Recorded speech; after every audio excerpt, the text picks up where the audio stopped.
back to another week of Crunch Time. I'm your host, Noah Elkin, here with Austin, man.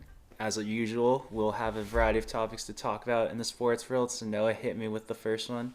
All right, Austin. So there's been some new developments in the Khabib-Conor fight drama. Khabib posted on his Instagram saying he threatened to quit the UFC should his teammate be charged or disqualified.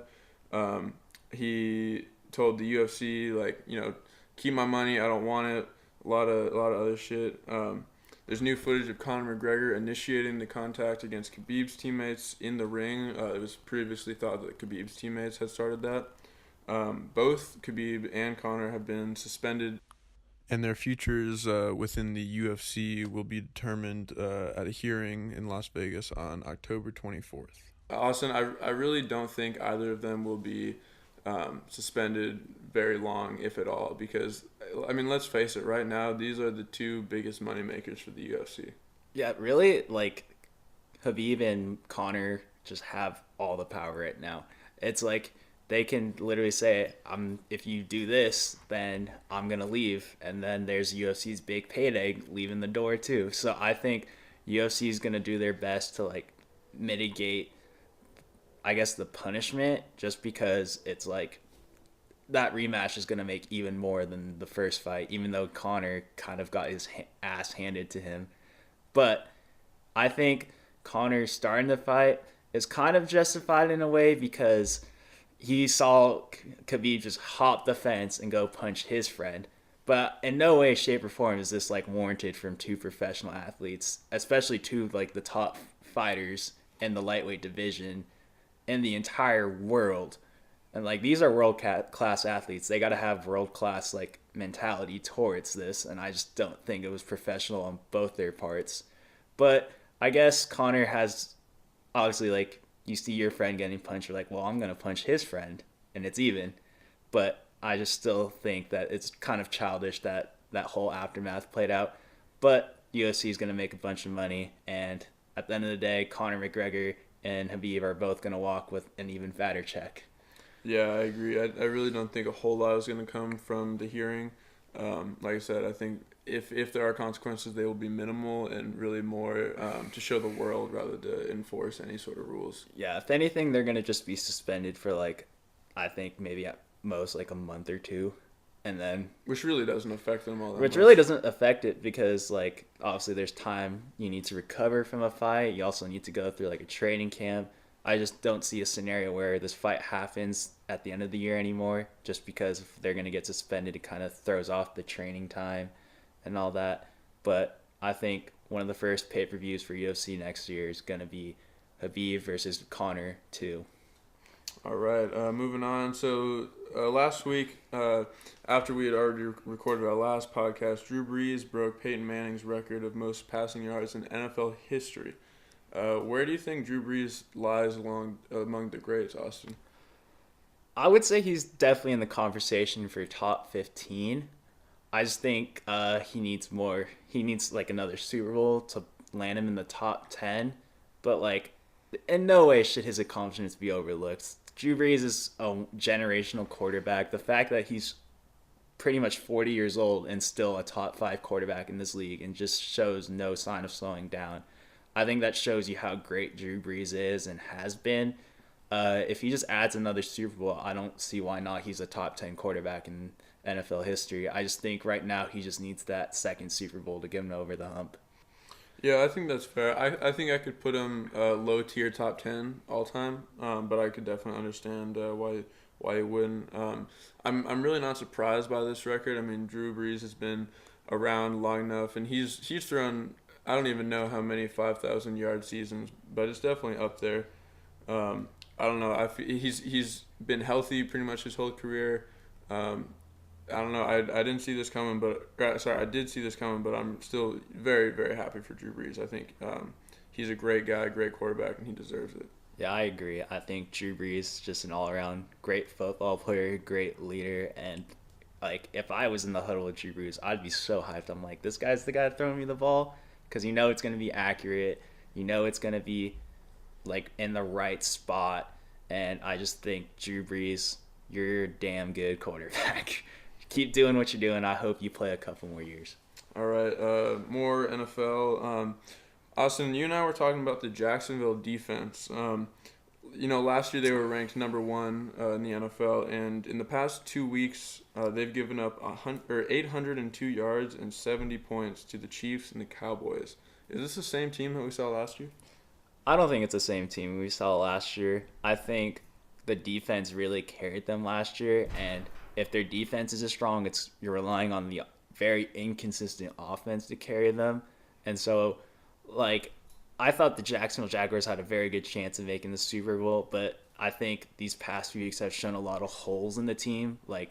If you make their offense beat you, they're not going to win.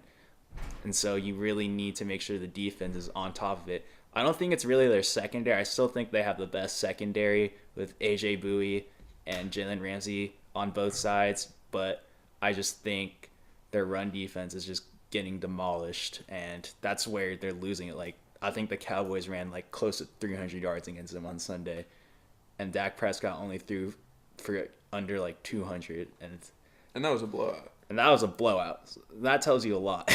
Yeah, I think you're right about the run defense. I mean, facing Kareem Hunt and then Ezekiel Elliott back to back. I mean, those are some two top tier running backs in the NFL. But at the end of the day, I mean, if Jacksonville wants to compete for a title this year, they're going to need to make some changes on defense. I agree that the offense also needs to step it up.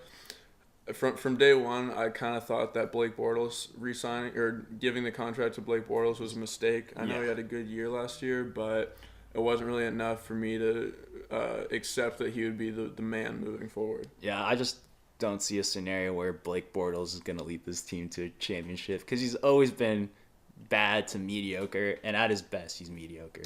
Yeah, I think they had a real good chance last year, like you said.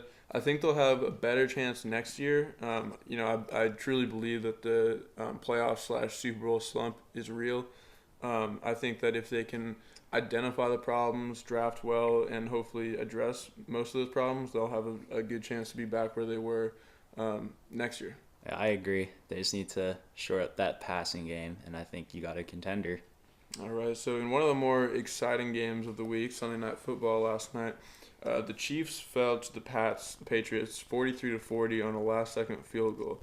But even though the Chiefs lost, I still think it showed a lot about the Chiefs team, especially Patrick Mahomes. He did not have a very good first half. He threw 2 interceptions. Really, nothing much was going well for him in the first half. Mahomes comes out in the second half, and by the end of the game, he's thrown for 352 yards and 4 touchdowns. So I think even in a loss, it was a really good showing for Patrick Mahomes we know he can perform, but the fact that he went into halftime and was able to come out of halftime looking like a new man, correct his mistakes, more accurate passes, shows a lot of maturity from the young guy. Yeah, I think he's very resilient, and we don't give him enough credit for that. I just think Pat Mahomes, he has a lot of potential to be great, and this is only the surface of what we're going to see. And the fact that he was able to bounce back from a horrible first half and produce probably one of the better half performances I've seen. Everything was off in the passing game in the first half. A lot of missed passes, poor ball placement, which is why he had those 2 interceptions. I think after that he just made adjustments, made the right reads, and I just think you have a leader in your court, Kansas City. So I would be very excited. I wouldn't get discouraged by this one loss. I still think the Chiefs are going to make it to the AFC Championship. I don't see any way, shape, or form that any other AFC West team is going to take their title. Broncos slacking. I hate to say this, Raiders really slacking. I just don't think. Or maybe the Chargers, but I don't think they're any near as good as the Chiefs are. Yeah, I mean, the Chargers are good, but I don't think they're in any position to take anything away from the Chiefs. Something that should be noted about that Chiefs-Pats game is that Tom Brady reached 200 regular season wins, which is the most ever by a quarterback. I don't know. I think these teams, the Patriots and the Chiefs, will very likely meet again in the AFC Championship. And I know it's never a good idea to bet against Tom Brady, but that is exactly what I will be doing. I think that by the end of the year, assuming that the Chiefs can ride this wave that they're on right now, and Patrick Mahomes doesn't regress, I think his game IQ and ball placement will be much improved. And honestly, if that game on Sunday was any indication, I mean, shit, dude. If Mahomes puts a couple of those passes in the right spot in the first half, that game was not even close. Yeah, he would have had another 6 touchdown game easy. I just think he showed a lot of resilience and a lot of just strong leadership traits, just to like not get discouraged after that poor first half, and just came out with an amazing second half. So I think he's trending upwards. I think you saw a lot of what you needed out of a franchise quarterback from him. And so I think the Chiefs are still treading upwards, just a little blemish. Like, I don't think anyone expected the Chiefs to go undefeated this season, but I definitely think this is one of the very few losses you're going to see from them. All right. Well, we haven't talked too much about the MLB yet, but I feel like we got to now. There's only 4 teams left in the playoff race. The Brewers are tied up with the Dodgers, 1 game apiece. And then the Red Sox and the Astros are also tied up 1 game apiece. How do you think this is all going to go down, Austin? Well, I think that Astros Red Sox is going to be a really fun series to watch. If I had to guess, I'd say it goes at least 6 games. I don't see a scenario where it's 5 games. I think there's just a lot of great players. It's literally just the best teams playing each other in that series, which is kind of like the World Series for that. But I don't know. I think Mookie Betts is going to help the Red Sox win that series. I think the Astros have to rely on their pitching a lot more, just because they have like a godly staff. But I don't know, their pitching has been really shaky. Their offense has, I don't know, Jose Altuve hasn't been as consistent as he has been in the postseason in the past. And I just think the Red Sox, since they've been the best team in baseball all year, I just think they're motivated to not let this season go to waste. And I think with the other side, I think the Brewers are going to pull out this series just because this is the first time in a while they're good.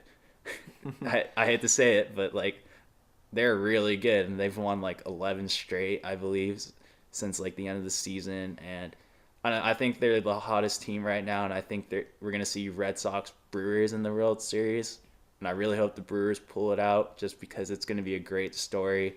Because like, who expected the Brewers to be like one of the top teams like in this position? Like, I think if anything, people expected them to finish like near the bottom of the league. And the fact they were able to say they made it to the championship series in their league, have a lot to be proud of. But I hope you win the series. Yeah, I think I got to agree with you on most of that. I think the Brewers will find a way to pull it out from the Dodgers, and I think the Sox will win probably a 6 or 7 game series against the Astros. And I do believe that the Red Sox will likely move on to win the World Series this year. Moving on to the NBA. Unfortunately, despite the NBA season starting in just a couple days, Paul Allen, who we talked about last week, will not be here this year. He died today at age 65 due to complications from his cancer, non-Hodgkin's lymphoma. He will be sorely missed by the Portland Trail Blazers, the Seattle Seahawks, and the sports world in general.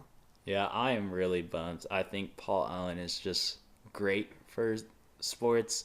He's one of the better sports owners. He's always involved with all his teams. He's always at almost every game. And the one thing I respect about Paul Allen the most is he is not begging, or he's not sucking Jerry Jones's dick. Like, every league owner literally kisses his ass, and Paul Allen's kind of the one dude who's like, well, I don't agree with him. I'm not going to just like let him do his thing and we just accept it. I really respect him for always standing his ground, always just giving 100% effort towards his team. Yeah, we miss you, Paul Allen. We wish the best for your family. Moving on, so Jimmy Butler is back in the news. There was some drama at his practice. Apparently, he rallied with the third team and beat the first stringers, and then proceeded to shout to the sideline, "You can't fucking win without me." What do you think of all this, Austin? Do you think that will result? Well, I just think the Wolves front office hasn't been handling this whole situation very well. I think a little too optimistic in what they're gonna get, and I understand that like you saw the Paul George and Kawhi Leonard trades play out, but like Jimmy Butler's not a top 10 player. I think I think Paul George and Kawhi Leonard are top 10 players, and which is why they got the return they did, the Spurs and the Pacers. But Jimmy Butler is like a top 15 player. I just don't, and plus it's like he's very all over the place with his attitude. So it's like you can't really get a good read. Like he can say he'll resign, but then it's like he can easily just be like, I don't want to resign. And I just think the Wolves are very optimistic on what they're gonna get. And I just think at this point they're hurting his trade value. It's not so Jimmy Butler hurting his trade value. It's the Wolves front office, just because it's like, well, if he's only gonna stay for 1 year, why do I need to give up a first round pick and one of my better younger players? I just don't see it justified. But I think hearing the story and just like hearing about his competitive edge, I think it boosts his trade value. You want him on a team because you need someone like that who's gonna like who's not afraid to call out his teammates, hold them accountable, because he just wants to win and he wants to win real bad. So I think you need someone that on your team. I just think the Wolves need to do a better job in handling this whole situation. Yeah, I agree. I think this trade should have gone through a long time ago with whoever it'll end up being. I think at this point, with the season just around the corner, it's likely that Jimmy Butler will remain a Wolf until the trade deadline. I don't know if any team in the league is willing to give up as much as the Timberwolves are asking for at this point. And it's just like, really, as the more days that go on, it's just like his trade value is going down and down, because it's just like he's on your team for less time. So like now, if you make a trade for him, he's probably not going to be on your. He's not going to play a full season for you. Maybe at most like half a season. So Wolves, I would just say, just hope for a first round pick, and that's it. Yeah, how do you think Cat and Andrew Wiggins feel about all this? I think honestly, they want him gone, but it's just because Cat is like the face of the franchise. He can't really have like a biased opinion towards it, and I think if anything, this should motivate Andrew Wiggins to just get better, improve more on his game, because it's like, well, if Jimmy Butler's about to go, then he has to fill the role Jimmy Butler did, and it's just like, I think it motivates him to get better, because if he gets traded, he gets that second scoring role, and I would be excited if I was Andrew Wiggins just because I want the ball more. But I think for the Wolves, though, right now, if they want to win this season, they need Jimmy Butler, because I don't see a scenario where Andrew Wiggins and Karl Anthony Towns are going to lead this team more than like an 8 seed. And no, I definitely agree. I think you're spot on about Cat and Wiggins probably wanting him gone, even if he is what's helping them win right now. Cat just signed that deal, that 5-year max deal. He's going to be in Minnesota for a long time, and he definitely wants to be the man. As for Andrew Wiggins, I think Wiggins, especially, but Cat also, should really view this as a learning experience and look to Jimmy Butler, see how hard he works, how much passion he has every single day, and like that's what it's gonna take if you're gonna win this year, you know. Yeah, and it's like, I think the number one issue Jimmy Butler has with Cat and Andrew Wiggins is their work ethic. It's like, if you guys are the stars of this team, you need to try harder than much everyone else, because the expectations are a lot higher for you, and I just don't think they realize that yet, and I think that's why Jimmy Butler wants out, because it's like, well, we're built to win now. Why aren't you guys trying to win now? Yeah. All right. Well, how do you think this season gonna shape up in the NBA, Austin? I wrote down my top 10 power rankings entering the season. I have in order Golden State, Houston, Boston, Toronto, Philly, Salt Lake City, New Orleans, LA Lakers, OKC, and Milwaukee. I would say my top 5 teams are going to be this year Golden State, Houston, Boston. I'd say the Thunder are going to turn it around, and the Raptors, with the 76ers just right on the outside. Just because there's a lot of young pieces there, and you don't really know how the whole Markelle Fultz situation is going to work out. But I definitely hope the Warriors get a three-peat, just because this is their last season in Oakland, and the Warriors have gone on saying that they want to win a championship this year for the fans of Oakland before they move to San Francisco. And I think they have that motivation, they have that drive, and I think they're going to win a three-peat. Yeah, I mean, I was reading a little bit about that too, this being their last year in Oakland. I really couldn't agree more. I don't know who's going to step in their way, especially from the Eastern Conference. I think the Celtics will likely make the finals to play against the Warriors, but even that I think would result in a probably 5 to 6 game series won by the Golden State Warriors. I think honestly they're probably the biggest threat to themselves in terms of injuries. But real question is, by season's end, do you think Kawhi is going to resign with the Raptors? You know, that's a tough one. I haven't thought about it a whole lot. I think it's really going to depend how the Raptors do this season. If they make a deep playoff run, if they get to the finals or even the Eastern Conference Finals, I think they have a really good shot at retaining Kawhi so long as they're able to pay him what he wants. But at the same time, man, he could probably end up in LA with LeBron if he wanted to. And I don't know if there's any player in the NBA that would turn down that opportunity. Yeah, I think though Toronto just fits Kawhi's personality, and I don't really see him as like an LA player. You know what I mean? It's like LA is a big market, so if you're gonna be a franchise icon, you need to have the big personality to go along with it. And Kawhi doesn't have that. And Toronto is like a small market team. Their fan base is very passionate.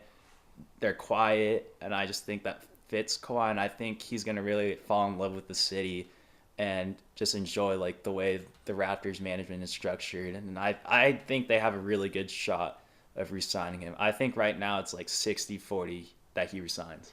Yeah, I hope you're right because I don't think the West can afford to get any better at this point. There's such a huge discrepancy between the two leagues, and I just think it would be unfair for the East, and it would just make like everyone's gonna just watch the Western Conference playoffs. Like, don't even bother watching the East because you already know it's gonna be Celtics.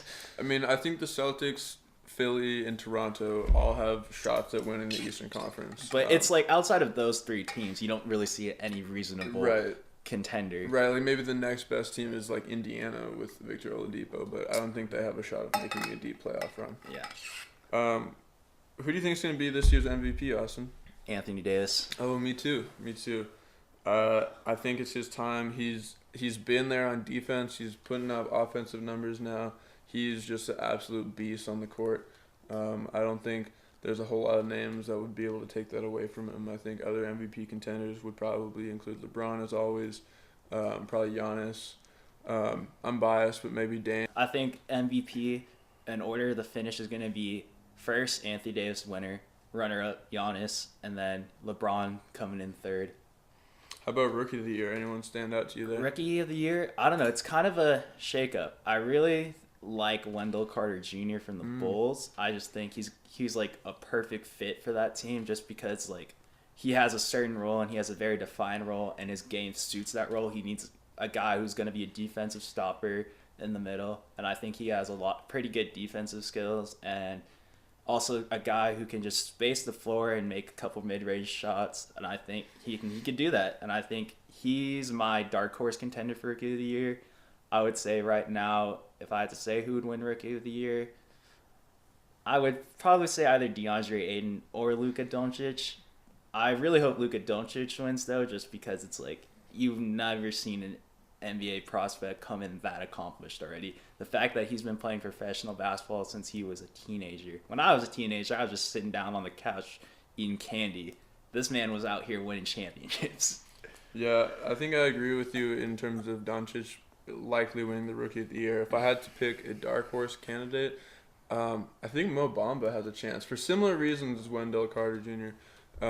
He's a beast inside, and he can back all the way up to outside the three-point line and make those shots, with relative consistency. Plus, I mean, there's not a whole lot else going on in Orlando right now, so I think he'll really get a lot of opportunities to show what he can do. More regarding the NBA, there's been a couple of players in Lonzo Ball and J.R. Smith who have been asked to cover up their brand name tattoos this season. Lonzo Ball, of course, has a big Baller Brand logo, and J.R. Smith recently tattooed him his, I believe, right calf with the Supreme logo. How do you feel about them being asked to cover all that up? I just think it's stupid. It's like their body. They choose what to do with their body. I mean, I understand from a business standpoint that like it's bad for your like brands and stuff that you endorse. Like obviously Nike is gonna be on like full display, but I don't know. I just think it's kind of dumb. It's like I'm not watching basketball and be like, oh, this player has that tattoo and that player has that tattoo. I'm watching basketball to watch basketball. So I just think it's kind of like this little thing that doesn't really matter, and the NBA is just gonna make a shit ton of money off of it just because it's like they're looking for the littlest ways to make money, like every sports league is. Yeah, I agree. It's kind of, I feel like it's unnecessary. It's on their body. It's part of them now. Also, at the speed that the game of basketball is played in professional leagues, like no one's really going to be able to see that. Regardless. Plus, even though Nike is the main sponsor of the NBA at this point, people have shoe deals with other companies. They got Adidas, Puma, Under Armour, all kinds of stuff. So I really don't understand why it's such a big deal for these tattoos to be shown. But, that's just me. Yeah, it's just stupid and kind of petty by the league, but I guess if you have an opportunity to make more money, do it. Yeah, all right. So in college football this week, there were 4 top 10 teams that were upset. Washington was upset by Oregon, Georgia by LSU, Penn State by Michigan State, and then West Virginia fell to Iowa State. Which of those surprised you the most, Austin? I honestly am probably most surprised by the Penn State Michigan State game, just because I really had high hopes as for Penn State this year. I thought they were going to make the college football playoff, and I thought they just had a really good defense. Their offense is great. Obviously, without Saquon, they're not as good, but I think Trace McSorley is probably one of the better quarterbacks in college football. But I'm just kind of disappointed in Penn State. Just I saw them as a playoff contender, but I mean, they're still having a great season. I'm kind of surprised that Iowa State kind of just ran a train on West Virginia, but I've kind of expect this from Iowa State every year because they always seem to upset a top 10 team every year.